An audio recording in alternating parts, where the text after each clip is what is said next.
Exam द्वार channel पर स्वागत है। लाइक करें हमारी वीडियोज़ को और साथ ही सब्सक्राइब करें और बेल आइकन को दबाएं ताकि आपको नए नए वीडियोज़ मिलते रहें। हेलो फ्रेंड्स, STT 2020 के इस सीरीज़ के 8वें भाग में मैं इंद्रजीत आप सभी का स्वागत करता हूं। ये CDP यानी चाइल्ड डेवलपमेंट एंड पेडागोजी यानी बाल विकास एवं शिक्षा शास्त्र का 8वां भाग है। इससे पहले इसके 7 भाग आ चुके हैं और उसमें हमने उन महत्वपूर्ण प्रश्नों की बात की है जो पिछले कुछ वर्षों में एग्जाम में पूछे गए हैं। तो इस सीरीज में हम सिर्फ महत्वपूर्ण जो प्रश्न पूछे गए हैं उसके बारे में बात कर रहे हैं, तो आप ये वीडियो ज़रूर देखिए। चलिए शुरू करते हैं अपना ये सीरीज का 8वां भाग का आज का प्रश्न। उससे पहले अगर आप चैनल पर नए हैं तो एग्जाम द्वार चैनल को सब्सक्राइब कर ले। यहाँ आपको सरकारी नौकरी की बेहतर ऑनलाइन तैयारी कराई जाती है और उसके लिए आप सब्सक्राइब कर ले एग्जाम द्वार चैनल को। तो चलिए शुरू करते हैं आज का पहला क्वेश्चन के साथ। और पहला क्वेश्चन है हमारा, कोहल वर्ग के सिद्धांत के पूर्व परंपरागत स्तर के अनुसार कोई नैतिक निर्णय लेते समय एक व्यक्ति निम्नलिखित में से किस तरफ प्रवृत्त होगा। और इसके ऑप्शन है व्यक्तिगत आवश्यकताएं तथा इच्छाएं, व्यक्तिगत मूल्य, पारिवारिक अपेक्षाएं या अंतर्निहित संभावित दंड।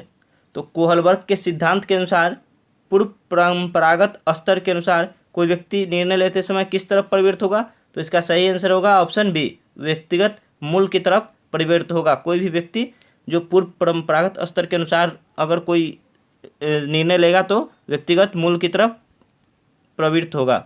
चलिए देखते हैं अगला क्वेश्चन। आपको बता दें कि इस CDP के 8वां भाग है। इससे पहले 7 भाग आ चुके हैं और उन सभी 8 भागों में हमने CTET जैसे ये सितंबर 2015 पेपर 1 का प्रश्न है, उसी तरह जो भी प्रश्न पूछे गए हैं सिर्फ उन प्रश्नों को हम हल कर रहे हैं। तो आप ये वीडियो जरूर देखें, साथ ही इसे औरों में भी शेयर करें। चलिए देखते हैं अगला क्वेश्चन। शिक्षार्थी यानी अधिगमकर्ता जो सीखने वाला है। तो शिक्षार्थियों की वैतविकता विभिन्नताओं के संदर्भ में शिक्षिका को चाहिए क्या निगमनात्मक पद्धति के आधार पर समस्याओं का समाधान करना, कला विधि एल्गोरिथम का अधिकतर प्रयोग करना, याद करने के लिए शिक्षार्थियों को तथ्य उपलब्ध कराना। हमने जैसे ही बोला कोई याद करने रटने की बात हो तो वो ऑप्शन गलत हो जाता है। और अगला है विविध प्रकार की अधिगम परिस्थितियों को उपलब्ध करा। अगर किसी भी चीज़ के लिए कोई परिस्थिति विद्यार्थी को या स्टूडेंट को कोई परिस्थिति उपलब्ध करना है तो वो सबसे सटीक आंसर होता है। तो ये ऑप्शन सबसे सटीक है और ये सही आंसर होगा। किसी भी चीज़ को सिखाने के लिए अगर आप किसी को परिस्थिति उत्पन्न कराते हैं, उसे ऐसा माहौल बना कर देते हैं कि उसमें वो सीख सके, तो वह सबसे सटीक आंसर होता है, वो हमारा सही आंसर होगा। तो ये ऑप्शन सही है इसका। चलिए देखते हैं अगला क्वेश्चन। निम्नलिखित में से कौन सा बाल विकास का एक सिद्धांत नहीं है। बाल विकास का सिद्धांत नहीं है कौन सा। विकास के सभी क्षेत्र महत्वपूर्ण है, ये तो है। सभी विकास परिपक्वन और अनुभव की अंतःक्रिया का परिणाम होते हैं, ये भी होते हैं। विकास परिपक्वन और अनुभव की अंतःक्रिया का ही परिणाम होते हैं, तो ये भी ऑप्शन सही है। हमें वो बताना है जो सिद्धांत नहीं है, यानी गलत वाला इसमें बताना है। सभी विकास तथा अधिगम एक समान गति से आगे बढ़ते हैं। और अगला है सभी विकास का एक क्रम का पालन करते हैं। तो ऑप्शन क्या हो जाएगा, तो इसमें से हमें कौन बताना है, नहीं बताना है। तो नहीं, ऑप्शन सी नहीं होगा, सिद्धांत नहीं है। क्यों? क्योंकि सभी विकास तथा अधिगम एक समान गति से आगे बढ़ते हैं, ये नहीं है। सभी एक समान आगे गति से नहीं बढ़ते हैं। किसी का विकास बहुत तेज़ी से होता है, किसी का विकास बहुत धीरे से होता है, तो ये सभी एक साथ आगे नहीं बढ़ते हैं। तो इसलिए ऑप्शन नंबर सी सही हो जाएगा। क्योंकि ये गलत है इसलिए ये सही हो जाएगा, हमें सही नहीं बताना है। तो ऑप्शन नंबर सी सही होगा। चलिए अगला देखते हैं 114। और अगला क्वेश्चन है, बच्चों के बारे में निम्नलिखित कथनों में से किस कथन से वाइगोस्की सहमत होते। कौन से कथन है जिससे वाइगोस्की सहमत होते। तो इसके ऑप्शन है बच्चे तब सीखते हैं जब उनके लिए आकर्षक पुरस्कार निर्धारित किए जाए, बच्चों के चिंतन को तब समझा जा सकता है जब प्रयोगशाला में पशुओं पर प्रयोग किया जाए, बच्चे जन्म से शैतान होते हैं और उन्हें दंड देकर नियंत्रित किया जाना चाहिए। जहाँ दंड देने की बात है, रटने की बात है, वो ऑप्शन गलत हो जाता है। बच्चे समवयस्कों और वयस्कों के साथ सामाजिक अंतःक्रियाओं के माध्यम से सीखते हैं। तो वाइगोस्की साहब किस बात की चर्चा करते हैं, तो सामाजिक और सामाजिक अंतःक्रिया के माध्यम से सीखने की बात करते हैं। तो ऑप्शन नंबर यहाँ कौन हो जाएगा? ऑप्शन नंबर हो जाएगा डी आंसर सही हो जाए। क्या कि वाइगोत्स्की किस बात से सहमत होते हैं? तो वाइगोत्स्की साहब इस बात से सहमत होते हैं कि बच्चे समवयस्कों और वयस्कों के साथ सामाजिक अंतःक्रिया के माध्यम से सीखते हैं। तो ऑप्शन नंबर डी सही हो जाएगा। चलिए देखते हैं अगला क्वेश्चन। अगला क्वेश्चन है बच्चे, अब आगे बताना है हमें क्या, चिंतन में वयस्कों की भांति ही होते हैं और ज्यों ज्यों वे बड़े होते हैं उनके चिंतन में गुणात्मक वृद्धि होती है। रीते बर्तन के समान होते हैं जिसमें बड़ों के द्वारा दिया गया ज्ञान भरा जाता है, यानी वो खाली बर्तन होता है जिसमें जो बड़े बोलते हैं वही होते हैं। अगला है निष्क्रिय जीव होते हैं जो प्रदत्त सूचना को ज्यों की त्यों प्रतिलिपि के रूप में प्रस्तुत करते हैं। या अगला है जिज्ञासु प्राणी होते हैं जो अपने चारों ओर के जगत को खोजने के लिए अपने ही तर्कों और क्षमताओं का उपयोग करते हैं। तो क्या होगा? तो बच्चे ऑप्शन नंबर डी सही होगा, जिज्ञासु प्राणी होते हैं। तभी तो बच्चे जब छोटे होते हैं तो किसी किसी सवाल पे प्रश्न पूछते रहते हैं, कुछ भी प्रश्न पूछते रहते हैं। तो बच्चे क्या होते हैं? जिज्ञासु प्राणी होते हैं जो अपने चारों ओर के जगत की खोजने के लिए अपने ही तर्कों और क्षमताओं का उपयोग करते हैं। चलिए देखते हैं अगला क्वेश्चन। आप देख रहे हैं सीटेट सितंबर 2015 पेपर 1 का प्रश्न है। ये वो प्रश्न है जो हर बार एग्जाम में पूछे गए हैं। सीटेट हो, एसटेट हो, यूपी टेट हो, किसी न किसी टेट के एग्जाम में ये प्रश्न पूछे गए हैं। तो उस प्रश्नों की ये सीरीज चल रही है, आप ये वीडियो जरूर देखें, पूरा देखें। और बाकी जितने भी इस वीडियो का सीरीज है, अभी तक ये 8वां है, इससे पहले 7 आ चुके हैं, वो सभी देखें। और साथ ही इसके साथ हम एसटेट STET 2020 के लिए सामाजिक विज्ञान का भी सीरीज चला रहे हैं, तो वो भी आप जरूर देखें। सामाजिक विज्ञान उसमें इतिहास, भूगोल, नागरिक शास्त्र सभी की मिश्रित क्वेश्चन है, तो वो भी आप जरूर देखें, वो भी एग्जाम में काम आएंगे। चलिए देखते हैं अगला क्वेश्चन। सुरेश सामान्य रूप से एक शांत कमरे में अकेले पढ़ना चाहता है, जबकि मदन एक समूह में अपने मित्रों के साथ पढ़ना चाहता है। यह उनके डैश में विभिन्नता के कारण है। तो किसमें कारण है? अभिक्षमता में, अधिगम शैली में, प्रवर्तन स्तर में, या मूल्यों में। तो ऑप्शन नंबर सी सही होगा, अधिगम शैली में। सुरेश एक शांत कमरे में पढ़ता है जबकि मदन एक समूह में पढ़ता है। तो ये दोनों के अधिगम शैली में अंतर है, जिसके कारण सुरेश समान रूप से एक शांत कमरे में पढ़ता है जबकि मदन एक समूह में पढ़ना चाहता है। चलिए देखते हैं अगला क्वेश्चन। प्रकृति पोषण विवाद में प्रकृति से क्या अभिप्राय है? जैविकीय विशिष्टताएं या वंशानुक्रम सूचनाएं, एक व्यक्ति की मूल प्रवृत्ति, भौतिक और सामाजिक संसार की जटिल शक्तियाँ, हमारे आसपास का वातावरण। तो प्रकृति पोषण विवाद में प्रकृति से अभिप्राय है जैविकीय विशिष्टताएं या वंशानुक्रम सूचनाएं। ऑप्शन नंबर ए सही हो जाएगा। क्या? प्रकृति पोषण विवाद मतलब जैविकीय विशिष्टताएं या वंशानुक्रम सूचनाएं। चलिए देखते हैं अगला क्वेश्चन। और अगला क्वेश्चन है शैशव काल की अवधि है। शैशव काल की अवधि क्या है? तो इसके ऑप्शन है जन्म से 2 वर्ष तक, जन्म से 3 वर्ष तक, 2 से 3 वर्ष तक, या जन्म से 1 वर्ष तक। तो शैशव काल की अवधि क्या है? शैशव काल की अवधि है जन्म से 2 वर्ष तक, यानी ऑप्शन नंबर ए सही है। शैशव काल 0 से 2 वर्ष होती है, तो यही शैशव काल की अवधि है, जन्म से 2 वर्ष तक। चलिए अगला देखते हैं। पियाजे के अनुसार 2 से 7 वर्ष के बीच का बच्चा संज्ञानात्मक विकास की डैश अवस्था में है। तो पियाजे के अनुसार संज्ञानात्मक अवस्था की विकास की किस अवस्था में है 2 से 7 वर्ष का बच्चा? तो ऑप्शन है औपचारिक संक्रियात्मक अवस्था, मूर्त संक्रियात्मक अवस्था, संवेदी गामक संक्रियात्मक अवस्था, या पूर्व संक्रियात्मक अवस्था। 2 से 7 वर्ष का बच्चा, ऑप्शन नंबर ए सही होगा, औपचारिक संक्रियात्मक अवस्था में है। पियाजे के अनुसार 2 से 7 वर्ष का बच्चा किसमें है? औपचारिक संक्रियात्मक अवस्था। ऑप्शन नंबर ए सही हो जाएगा। चलिए देखते हैं अगला क्वेश्चन। और अगला क्वेश्चन है विकास डैश से डैश की ओर बढ़ता है। विकास डैश से डैश की ओर बढ़ता है। ऑप्शन है जटिल से कठिन की ओर, विशिष्ट से सामान्य की ओर, साधारण से आसान की ओर, या समान से विशिष्ट की ओर। देखिए ये भी सीटेट सितंबर 2015 के पेपर 2 में पूछा गया था। ये सभी क्वेश्चन जो पूछे गए हैं सिर्फ वही हम करा रहे हैं, तो आप ये वीडियो जरूर देखें और साथ ही इसे शेयर भी करें। तो इसका आंसर क्या होगा? विकास डैश से डैश की ओर बढ़ता है, तो ऑप्शन नंबर डी सही होगा। विकास समान से विशिष्ट की ओर बढ़ता है। ठीक है, विकास सामान्य से विशिष्ट की ओर बढ़ता है, ऑप्शन नंबर डी सही होगा। चलिए देखते हैं अगला क्वेश्चन, क्वेश्चन नंबर 121। जब वयस्क सहयोग से सामंजस्य कर लेते हैं तो वे बच्चे के वर्तमान स्तर के प्रदर्शन को संभावित क्षमता के स्तर के प्रदर्शन की तरफ प्रगति क्रम को सुगम बनाते हैं। इसे कहा जाता है क्या? ऑप्शन है सहयोग देना, सहभागी अधिगम, सहयोगात्मक अधिगम या समीपस्थ विकास। तो इसका सही आंसर क्या होगा? सही आंसर होगा ऑप्शन डी, समीपस्थ विकास।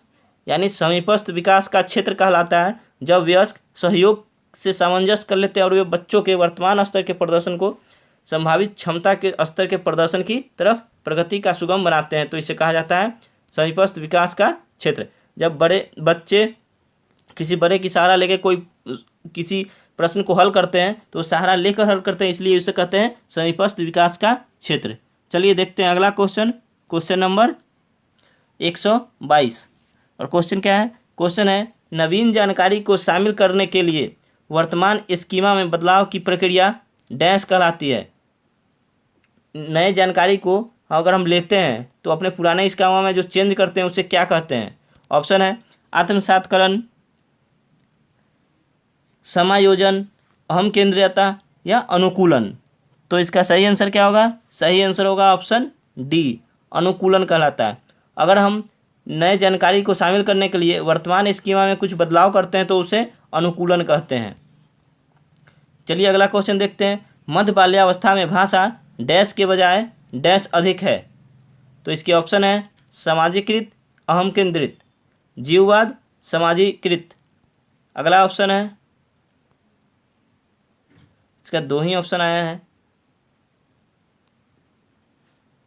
ये दो ही ऑप्शन है।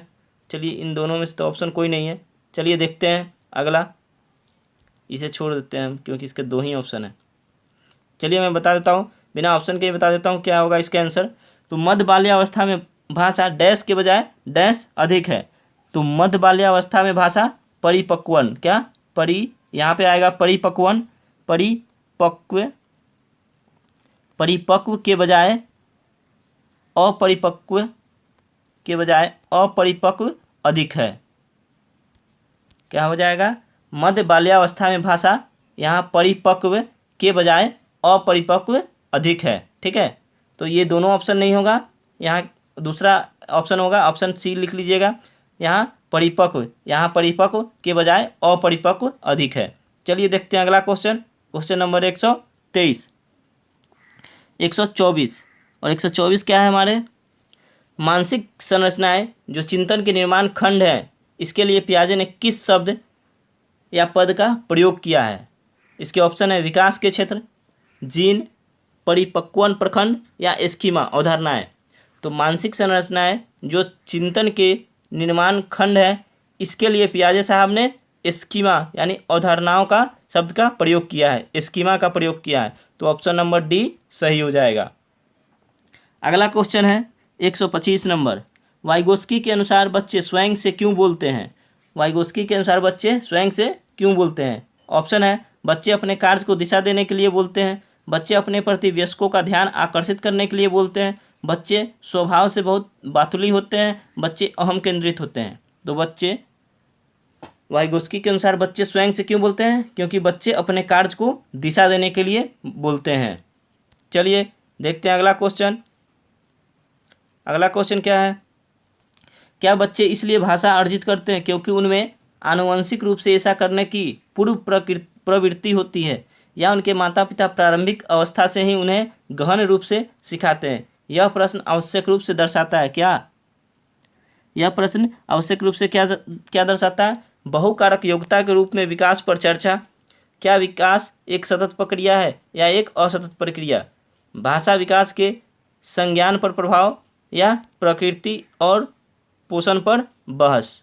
तो ऑप्शन नंबर डी इसका सही आंसर हो जाएगा, प्रकृति और पोषण पर बहस। चलिए अगला क्वेश्चन देखते हैं, क्वेश्चन नंबर 127। अगला क्वेश्चन क्या है? क्वेश्चन है हमारा अमूर्त वैज्ञानिक चिंतन के लिए क्षमता का विकास निम्नलिखित अवस्थाओं में से किसकी एक विशेषता है? और इसकी ऑप्शन है पूर्व संक्रियात्मक अवस्था, मूर्त संक्रियात्मक अवस्था, औपचारिक संक्रियात्मक अवस्था या संवेदी गतिक अवस्था। तो क्या है, अमूर्त वैज्ञानिक चिंतन के लिए क्षमता का विकास कौन सी अवस्था है, तो औपचारिक संक्रियात्मक अवस्था। ऑप्शन नंबर इसका सी सही हो जाएगा, औपचारिक संक्रियात्मक अवस्था। चलिए देखते हैं अगला क्वेश्चन। एक बच्चा तर्क प्रस्तुत करता है, आप यह मेरे लिए करें और मैं वह आपके लिए करूँगा और आपके लिए करूँगा। आप यह मेरे लिए करें और मैं वह आपके लिए करूँगा। यह बच्चा कोहलबर्ग की नैतिक तर्कना की किस अवस्था के अंतर्गत आएगा। ऑप्शन है दंड और आज्ञापालन अभिमुखीकरण, अच्छा लड़का अच्छी लड़की अभिमुखीकरण, सामाजिक अनुबंध अभिमुखीकरण या सहायक उद्देश्य अभिमुखीकरण। तो इसका सही आंसर क्या होगा, सही आंसर होगा ऑप्शन बी, अच्छा लड़का अच्छी लड़की अभिमुखीकरण। चलिए देखते हैं अगला क्वेश्चन, क्वेश्चन नंबर 129 और क्वेश्चन है हमारा, निम्नलिखित में से कौन सा कथन विकास और अधिगम के बीच संबंध को सर्वश्रेष्ठ रूप में जोड़ता है। और इसके ऑप्शन है अधिगम और विकास एक जटिल तरीके से अंतर संबंधित है, विकास अधिगम से स्वतंत्र है, अधिगम विकास के पीछे रहता है, अधिगम और विकास समानार्थक या पारिभाषिक शब्द है। तो क्या है, कौन सा कथन विकास और अधिगम के बीच सर्वश्रेष्ठ कह रहा है, सर्वश्रेष्ठ सबसे उत्तम रूप में कौन जोड़ता है। तो ऑप्शन नंबर ए, अधिगम और विकास एक जटिल तरीके से एक दूसरे से अंतः संबंधित है। तो ऑप्शन नंबर इसका सही हो जाए, जो सर्वश्रेष्ठ यानी जो सबसे बेहतर ऑप्शन है, बाकी तो सभी अच्छे हैं लेकिन ये सबसे बेहतर है, तो ऑप्शन नंबर ए सही हो जाएगा। चलिए देखते हैं अगला क्वेश्चन, क्वेश्चन नंबर 130, इनमें से कौन सा विकास का एक सिद्धांत नहीं है। विकास वंशानुक्रम और पर्यावरण दोनों से प्रभावित होता है, तो ये है। विकास संबोधन योग्य होता है। अगला है विकास केवल संस्कृति से शासित और निर्धारित होता है। विकास जीवन पर्यंत होता है, तो विकास जीवन पर्यंत होता है। विकास वंशानुक्रम पर्यावरण दोनों से प्रभावित होता है। विकास संबोधन योग्य होता है।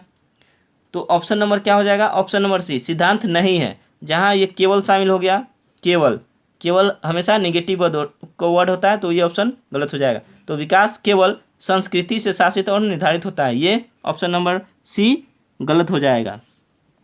चलिए देखते हैं आज का हमारा ये अंतिम प्रश्न है 131, भाषा विकास के लिए प्रारंभिक बचपन डैश काल है। भाषा विकास के लिए प्रारंभिक बचपन कौन सा काल है। तो इसके ऑप्शन है निरपेक्ष, कम महत्वपूर्ण, अति अमहत्वपूर्ण या अति संवेदनशील। तो इसका ऑप्शन क्या हो जाएगा, ऑप्शन नंबर हो जाएगा डी, अति संवेदनशील। भाषा विकास के लिए प्रारंभिक बचपन अति संवेदनशील है। तो ये रहा आज का हमारा लगभग 21 क्वेश्चन है। आप एग्जाम द्वारा चैनल पर नए हैं तो वीडियो को लाइक और शेयर कर दें, साथ ही चैनल को सब्सक्राइब कर ले और सब्सक्राइब के बगल में बेल आइकन है उसे भी दबा ले, जिससे हर वीडियो का नोटिफिकेशन आपको मिलता रहे। आपको हमारे चैनल एग्जाम द्वारा पे मैथ, जीके और रीजनिंग के भी वीडियो मिलेंगे।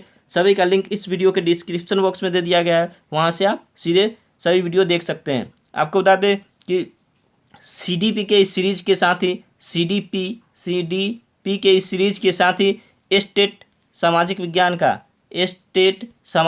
का सीरीज भी चलाया जा रहा है। पार्ट 1 उसका अपलोड कर दिया चुका है, आज दूसरा पार्ट अपलोड हो गया है। तो आप ये भी वीडियो देखें और साथ ही सामाजिक विज्ञान का सीरीज भी देखें और CDP का सीरीज भी देखें। सभी में वो क्वेश्चन कराए जा रहे हैं जो एग्जाम में पूछे गए हैं, तो आप उन सभी वीडियो को देखें। साथ ही हमारे चैनल पे मैथ, जीके, रीजनिंग भी उपलब्ध है। साथ ही करंट अफेयर्स का वीडियो भी चलाया जाता है, तो वो भी आप ज़रूर देखें। आप हमसे इंस्टाग्राम, टेलीग्राम, फेसबुक के माध्यम से जुड़ सकते हैं। साथ ही व्हाट्सअप का लिंक भी इस वीडियो के डिस्क्रिप्शन बॉक्स में दे दिया गया है, वहाँ से आप डायरेक्ट हमारे व्हाट्सअप से ज्वाइन कर सकते हैं। तो वीडियो देखें और इन सभी ग्रुप से जुड़े। हम आपसे मिलेंगे फिर नेक्स्ट वीडियो में, तब तक के लिए जय हिंद, जय भारत।